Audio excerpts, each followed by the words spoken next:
주님께서 여러분과 함께 마테오가 전한 거룩한 복음입니다. 그때 예수님께서 사도들에게 말씀하셨다. 사람들을 조심하여라. 그들이 너희를 의회에 넘기고 회당에서 채찍질할 것이다. 또 너희는 나 때문에 총독들과 임금들 앞에 끌려가 그들과 다른 민족들에게 증언할 것이다. 사람들이 너희를 넘길 때 어떻게 말할까, 무엇을 말할까 걱정하지 마라. 너희가 무엇을 말해야 할지 그때 너희에게 일러주실 것이다. 사실 말하는 이는 너희가 아니라 너희 안에서 말씀하시는 아버지의 영이시다. 형제가 형제를 넘겨 죽게 하고 아버지가 자식을 그렇게 하며 자식들도 부모를 거슬러 일어나 죽게 할 것이다. 그리고 너희는 내 이름 때문에 모든 사람에게 미움을 받을 것이다. 그러나 끝까지 견디는 이는 구원을 받을 것이다.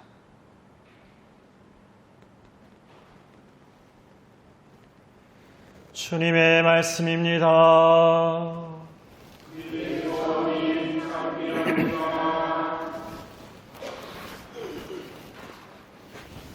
참 예수님, 장마가 잠시 진짜로 멈추는 듯 오늘 엄청 날씨가 환해가지고 이렇게 좋은 날이 있을까 싶을 정도로 날이 이렇게 환해서 그런 생각 들었습니다. 이 장마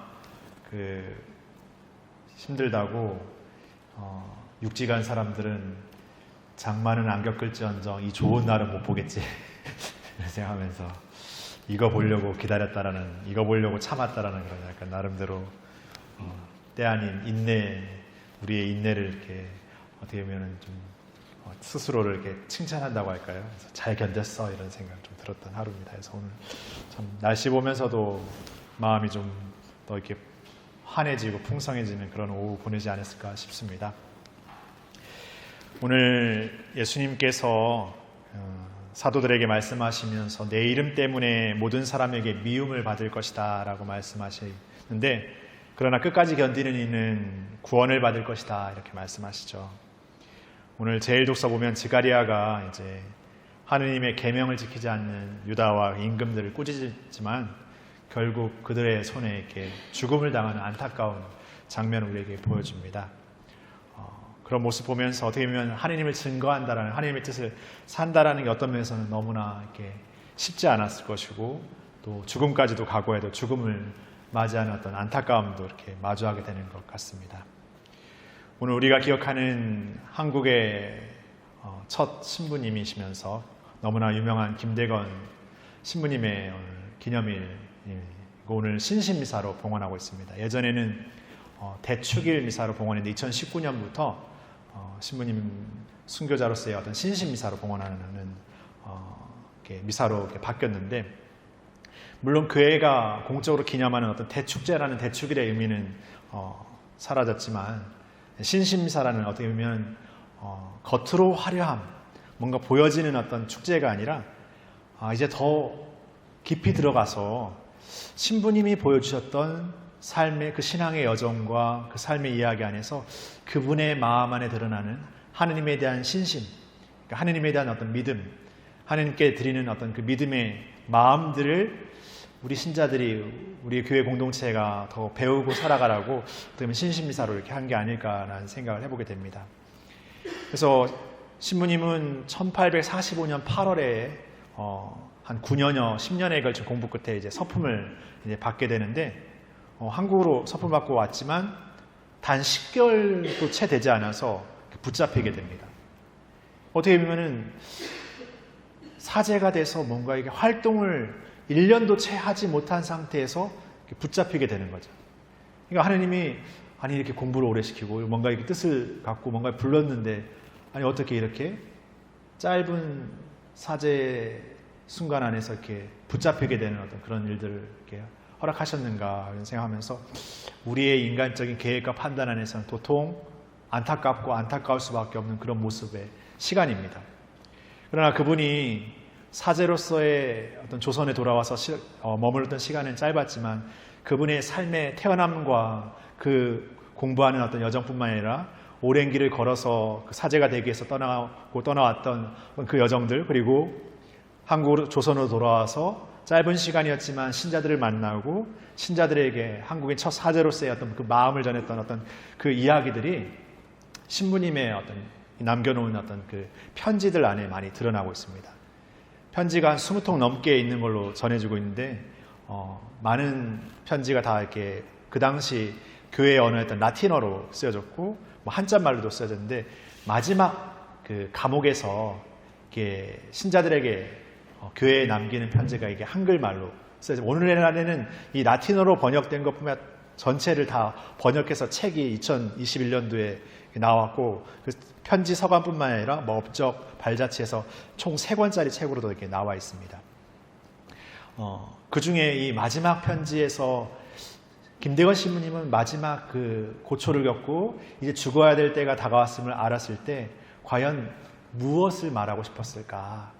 무엇을 이야기하고 싶었을까? 그 마지막 편지의 내용의 일부를 보면 우리가 태어나서 이 세상을 창조하시고 우리를 만드신 하느님을 알지 못한다라는 것은 그 삶의 보람이 있을 수 없다라고 표현을 해요. 그러니까 우리가 어디로부터 나와서 어디로 가는지에 대한 우리의 근원이 어딘지에 대한 것을 하느님에 대한 알에 대한 것을 이렇게 먼저 첫 번째로 말씀하시고 두 번째로는 우리가 신자가 되었는데 그분의 신자, 그분의 제자로서의 삶을 살지 못한다는 것도 보람이 없다.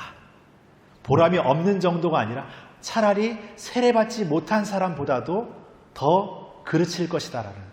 그러니까 세례받지 않고도 그냥 나름대로 착하게 사는 사람보다도 더 어떻게 보면 이렇게 뭔가 이렇게 떨어진다라는 그런 표현을 씁니다.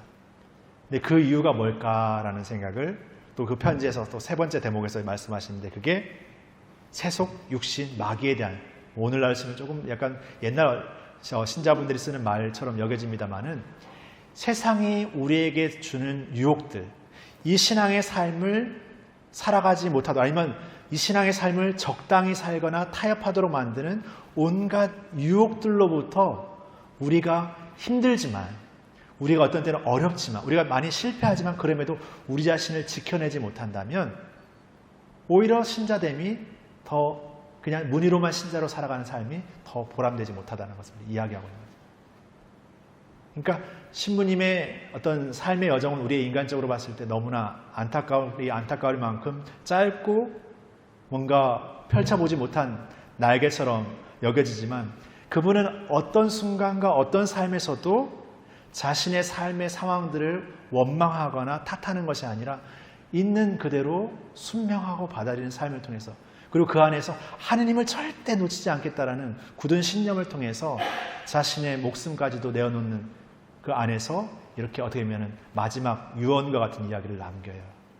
오늘 우리도 신부님을 기억하면서 우리 한국의 최초의 신부였던 김대원 신부님을 기억하면서 내가 세상에 태어나서 하느님을 알게 됐다라는 것 참 감사한 일이고 그렇지만 그 하느님을 알게 된 삶을 난 정말 하느님의 자녀답게 살고 있는가 물어야 하고 그렇지 못하다면 다시 마음의 고삐를 잡고 우리의 마음을 믿음에 두면서 다시금 새로운 마음으로 살아가야 될 거예요. 물론 그 마음의 다짐만큼 또다시 우리에게 찾아오는 여러 가지 유혹들과 어려움이 있겠지만 그것이 쉬워서 그것이 뭐 쉽게 이겨낼 수 있어서 우리가 견뎌내는 것이 아니라 그것이 너무나 힘겹고 어렵고 버거울 수 있지만 그럼에도 우리의 신앙 선조들이 그런 가운데서 하나님의 뜻을 잃지 않고 끝까지 지켰던 어떤 그 용기와 불굴의 투지를 다시금 우리가 하나님의 믿음 안에서 청하면서 매일매일 약하지만 그분께서 우리의 이 자금 안에 그 큰 믿음을 주시기를 청하면서 굳은 믿음을 주시기를 청하면서 늘 새롭게 다시 그 믿음의 여정 안에 제자됨의 삶을 살아가기를 청하는 우리가 될 때 오늘 우리는 그래도 신부님을 진정으로 기억하는 그분의 제자, 그분의 후손이 될 수 있는 삶이 되지 않은가 생각해 보게 됩니다. 그래서 우리 자신도 우리의 삶에서 누군가한테 드러내는 보여주기식의 어떤 신앙생활이 아니라 정말 우리의 마음 안에서 늘 하느님 안의 뜻을 늘 살고자 부족하지만 매일매일 새롭게 기도하고 그분의 뜻 안에서 용기와 희망을 청하면서 신부님의 어떤 그 가셨던 그 걸음 안에 우리에게 보여주셨던 그 불굴의 투지와 굳은 신앙과 믿음의 그 열정을 우리에게도 주십사 청하면서 신앙의 순교 성인들의 신앙의 후손들답게 다시금 새로운 마음에서 우리의 삶에서 정말 진정한 순교자다운 후손의 삶을 더 살아갈 수 있는 은총을 우리 모두가 청하면서 살았으면 좋겠습니다. 잠시 묵상하시겠습니다.